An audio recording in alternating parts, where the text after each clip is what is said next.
नांदेड येथील सैनिकी मुलांचे वसतिगृह विष्णुपुरी येथे कंत्राटी पद्धतीने माजी सैनिक संवर्गातून पद भरावयाचे आहे। माजी सैनिक उपलब्ध नसल्यास नागरी सिव्हिलियन संवर्गातून पद भरण्यात येतील। प्रादेशिक परिवहन कार्यालयातर्फे शिकाऊ व पक्के अनुज्ञप्तीसाठी माहे जानेवारी ते जून 2026 या महिन्यात तालुका शिबिर कार्यालयाचे आयोजन करण्यात आले आहे। या शिबिरासाठी जागा उपलब्धतेच्या अधीन राहून ऑनलाईन अपॉइंटमेंट महिना सुरुवात होण्याच्या 5 दिवस आधी कार्यालयीन वेळेत सुरू करण्यात येईल। तरी अपॉइंटमेंट घेतलेल्या अर्जदारांनी यांची नोंद घेऊन शिबिर कार्यालयास उपस्थित राहावे असे आवाहन प्रादेशिक परिवहन अधिकारी विनय शिवराम अहिरे यांनी केले आहे।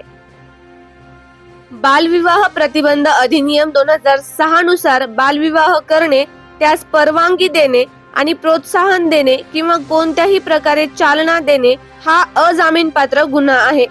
अधिनियमातील कलम 10 व 11 नुसार बालविवाह घडवून आणण्यासाठी मदत किंवा परवानगी देणाऱ्या व्यक्तीस 2 वर्षानंतर सश्रम कारावास व 1 लाख रुपयांपर्यंत दंडाची तरतूद आहे। या पार्श्वभूमीवर बालविवाहासाठी कोणत्याही प्रकारची सेवा पुरवाल तर कारवाई होईल असे निर्देश जिल्ह्यातील विवाह संबंधित सेवा पुरवठादार यांना अप्पर जिल्हाधिकारी डॉक्टर रत्नदीप गायकवाड यांनी दिले। तसेच आपल्या आजूबाजूला बालविवाह होत असल्याचे लक्षात आल्यास किंवा तशी माहिती मिळाल्यास तात्काळ चाइल्ड लाईन हेल्पलाईन 1098 वर संपर्क साधावा। यामध्ये तक्रारदाराचे नाव गोपनीय ठेवण्यात येते, त्यामुळे या राष्ट्रीय कार्यात सर्वांनी पुढाकार घ्यावा असे आवाहन जिल्हा प्रशासनाच्या वतीने करण्यात आले आहे। नववर्षाचे आगमन, उत्साह आणि 31 डिसेंबरच्या पार्श्वभूमीवर हॉटेल्स, उपहारगृहे व खाद्य आस्थापनांमध्ये तयार होणारे अन्न स्वच्छ, सुरक्षित व निर्भेळ असणे आवश्यक आहे। यासाठी अन्न सुरक्षा अधिकाऱ्यांनी त्यांच्या कार्यक्षेत्रातील रेस्टॉरंट, हॉटेल्स आणि खाद्य आस्थापनांची सखोल तपासणी करावी असे निर्देश अन्न व औषध प्रशासन आणि विशेष सहाय्य विभागाचे मंत्री नरहरी झिरवाळ यांनी दिले। राज्यात उत्पादित झालेल्या डाळिंबाचे 3 कंटेनर वाशी येथील सुविधा केंद्रातून ऑस्ट्रेलिया येथील ब्रिस्बेन, न्यूयॉर्क आणि अमेरिकेतील लॉस एंजेलिस येथे नुकतेच निर्यात केले। या पार्श्वभूमीवर पणन मंत्री जयकुमार रावल यांनी केबी एक्सपोर्टचे चेअरमन प्रकाश खाकर यांचे अभिनंदन केले आहे।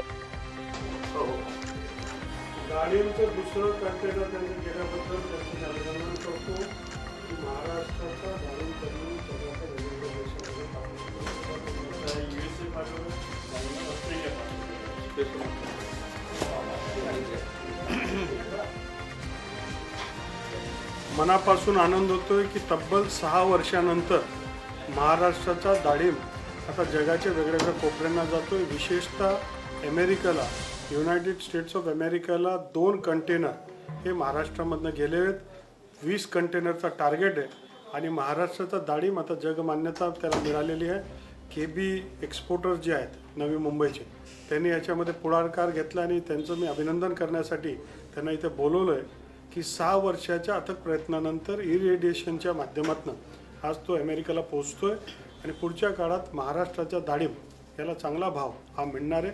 टप्प्याटप्प्याने सगळ्या फळांसाठी हा प्रयत्न पणन विभागाच्या माध्यमातून राहणार आहे।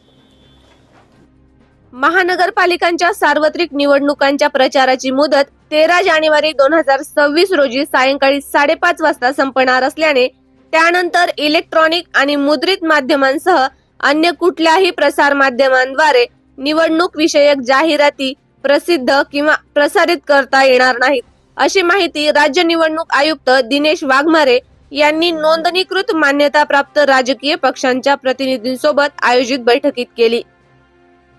महानगरपालिका व जिल्हा परिषद निवडणुकांमध्ये काँग्रेस व राष्ट्रीय समाज पक्ष एकत्र लढणार असल्याचे महाराष्ट्र काँग्रेस प्रदेशाध्यक्ष हर्षवर्धन सपकाळ यांनी घोषणा केली।